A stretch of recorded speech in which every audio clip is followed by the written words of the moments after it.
କେନ୍ଦୁଝରରେ ଚାଞ୍ଚଲ୍ୟ ଛାତି ଥରାଇଦେଲା ଭଳି ହତ୍ୟାକାଣ୍ଡ। ତ୍ରିକୋଣୀୟ ପ୍ରେମ କାହାଣୀକୁ ନେଇ ପ୍ରେମିକ ସାଜିଲା ନରପିଶାଚ। ସନ୍ଦେହ ସୂତା ଖିଅରେ ବଳି ପଡ଼ିଗଲା ଆଉ ଏକ ନିରୀହ ନିଷ୍ପାପ ଜୀବନ। ଇନ୍ଷ୍ଟାଗ୍ରାମ ଭିଡ଼ିଓକୁ ନେଇ ବଢ଼ିଲା ସନ୍ଦେହ, ଆଉ ତାପରେ ପ୍ରେମିକାକୁ ଅତି ବିଭତ୍ସ ଭାବେ ହତ୍ୟା କଲା ପ୍ରେମିକ।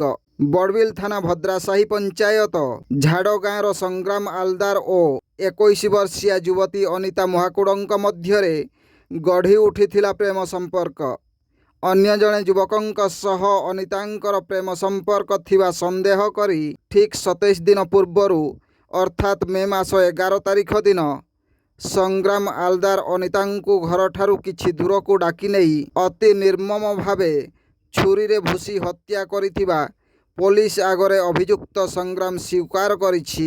ଅନିତା ନିଖୋଜ ଥିବା ନେଇ ପରିବାର ପକ୍ଷରୁ ଥାନାରେ ଏକ ଲିଖିତ ଅଭିଯୋଗ କରିଥିଲେ। ତେବେ ଏହାପରେ ପୋଲିସ ପକ୍ଷରୁ ଆରମ୍ଭ ହୋଇଥିଲା ଖୋଳତାଡ଼। ହତ୍ୟାକାରୀ ସଂଗ୍ରାମ ଅନିତାଙ୍କୁ ହତ୍ୟା କରି ପ୍ରମାଣ ନଷ୍ଟ କରିବା ପାଇଁ ରାତି ଅନ୍ଧାରରେ ଶବକୁ ବାଇକ୍ରେ ଲଦି 5 କିଲୋମିଟର ଦୂର ରୋଇଡ଼ା ସିଦ୍ଧମଠ ନିକଟ ଘଞ୍ଚ ଜଙ୍ଗଲରେ ପୋତି ଦେଇଥିବା ପୋଲିସ ଆଗରେ ସ୍ୱୀକାର କରିଛି ଅଭିଯୁକ୍ତ ପ୍ରେମିକ ସଂଗ୍ରାମ।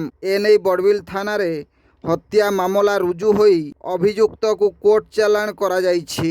ଜଣେ ପ୍ରେମିକ ଯେ ଏତେ ନିଷ୍ଠୁର ହୋଇପାରେ ତାହା ଏହି ଘଟଣାରୁ ସ୍ପଷ୍ଟ ଜଣାପଡ଼ୁଛି। ସନ୍ଦେହର ବଶବର୍ତ୍ତୀ ହୋଇ ଜଣେ 21 ବର୍ଷୀୟ ଯୁବତୀଙ୍କ ଜୀବନ ଦୀପକୁ ସବୁଦିନ ପାଇଁ ଲିଭାଇ ଦେଇଛି ପ୍ରେମିକ।